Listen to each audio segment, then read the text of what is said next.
비행기 모드란 사전적인 의미에서 장비가 특정한 작업을 하도록 맞추는 방식이라고 하고요. 여기서 장비를 비행기로 바꿔서 표현하면 비행기가 특정한 운항을 하도록 맞추는 방식이라고 말할 수 있습니다. 오늘 컨텐츠는 부기장 교육을 들어가는 학생을 대상으로 이 모드에 관해서 쉽게 이해할 수 있도록 설명해 보도록 하겠습니다.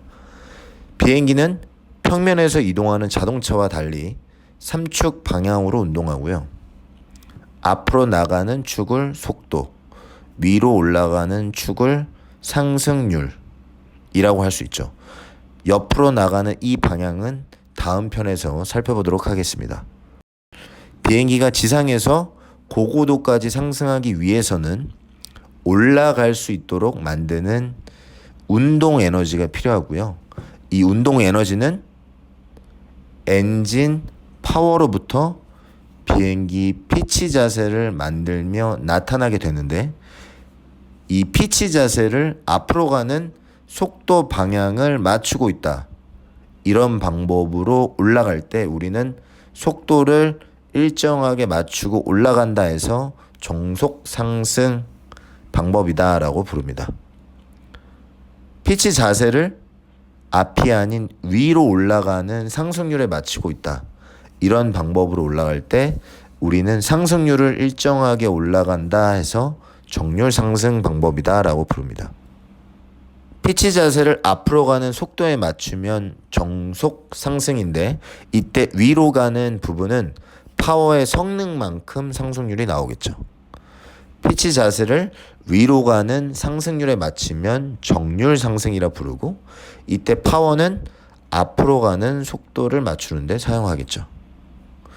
피치 자세를 기준으로 이름을 붙였고요. 물론 파워를 기준으로 붙인 이름도 있어요. 하지만 비행기는 스톨과 같이 피치 자세가 매우 중요하기 때문에 우리가 상승과 하강을 할 때 피치 자세가 구현하는 모습에 따라 이름을 보통 붙여서 말합니다. 지금까지 내용은 여러분들이 이전에 비행 학교에서 프로펠러 비행기를 타면서 모두 학습했던 내용입니다. 에어라인 비행기도 사실 똑같습니다. 이름만 조금 다르게 붙였어요. 정속 상승은 레벨 체인지 모드, 정률 상승은 VS 모드라고 이름만 다르게 붙여놨습니다. 그런데 여기에 하나 추가된 것이 하나 있는데 V 내부 모드가 있죠. 이것은 정속 상승과 정률 상승을 섞어 놓은 모드라고 말해요. 둘을 짬뽕. 이것이 뭐다? V 내부 모드. 각 모드는 우리가 사전적 의미에서 본 것과 같이 비행기를 특정한 운항을 하도록 조종사가 만들고 싶은 대로 사용하면 됩니다. PF, 본인이 원하는 모드, 원하는 방법으로 주도적으로 쓰면 됩니다. 교관의 눈치를 볼 것도 기장의 눈치를 볼 것도 전혀 없습니다. 하지만 이것만 기억하면 돼요. 각 모드, 즉 선택한 방법은 장점과 단점이 있다. 그래서 우리는 장점과 단점을 안다면 그 방법을 좀 더 효율적으로 사용할 수 있겠구나가 포인트예요. 그럼 살펴볼게요. 첫 번째, 피치로 앞으로 가는 속도를 맞추는 정속 상승. 뭐라고 그랬죠? 레벨 체인지에서는 피치로 맞춘 속도는 빨리 잘 맞추는 장점이 있어요. 그런데 파워로 나오는 부분, 위로 올라가는 상승률이 파워로 나오는데 그것은 느리게 맞춰진다, 일정하지 않는다는 단점을 갖고 있어요. 이유는 고도가 올라감에 따라 파워 에너지 성능이 달라지기 때문에 그렇죠. 이 모드의 장점은 속도를 일정하게 빨리 맞추기가 편하기 때문에 관제사가 속도 지시를 할 때 바로 반응하기가 좋죠.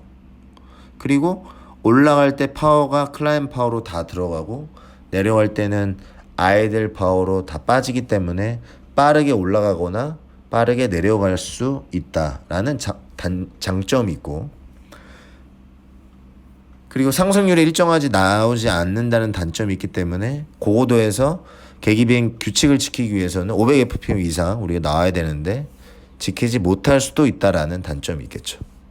두 번째 우리가 말한 피치로 위로 올라가는 상승률을 맞추는 정률 상승, 다른 말로 VS 모드는 피치로 올라가는 상승률은 잘 맞춰요.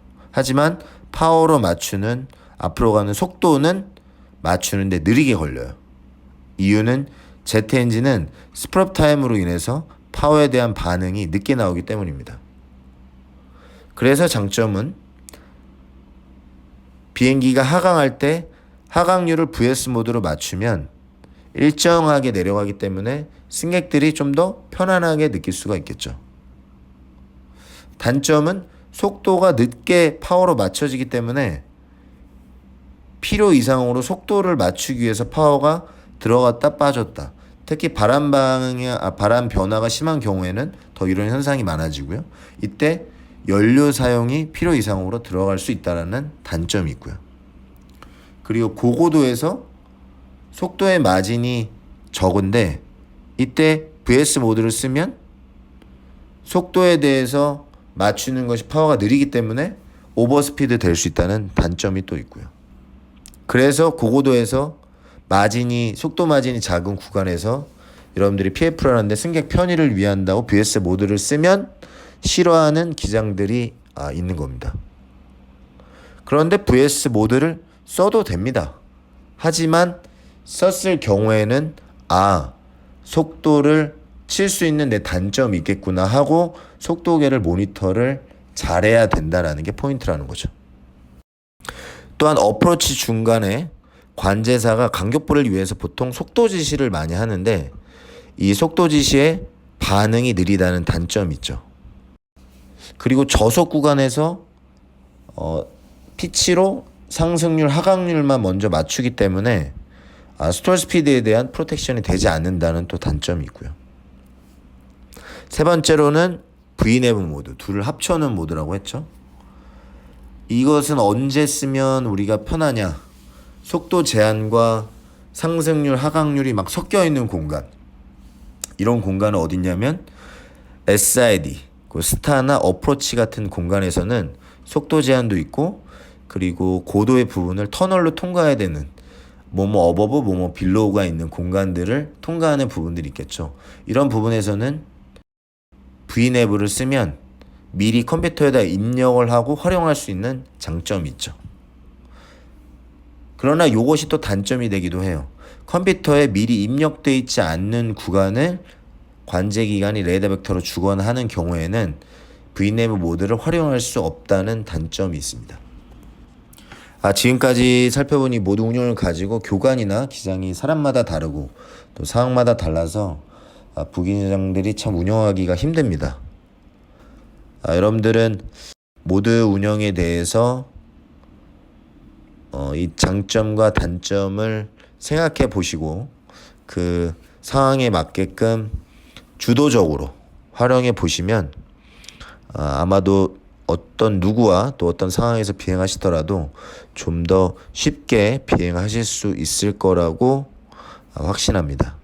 이 영상을 보신 후에 꼭 매뉴얼을 보시고 공부하시면 좀 지루하게만 보였던 매뉴얼이 조금 더 수월하게 읽으실 수 있을 거라 생각됩니다. 그러면 다음 영상에서는 보다 유익한 컨텐츠로 다시 찾아뵙도록 하겠습니다. 고맙습니다.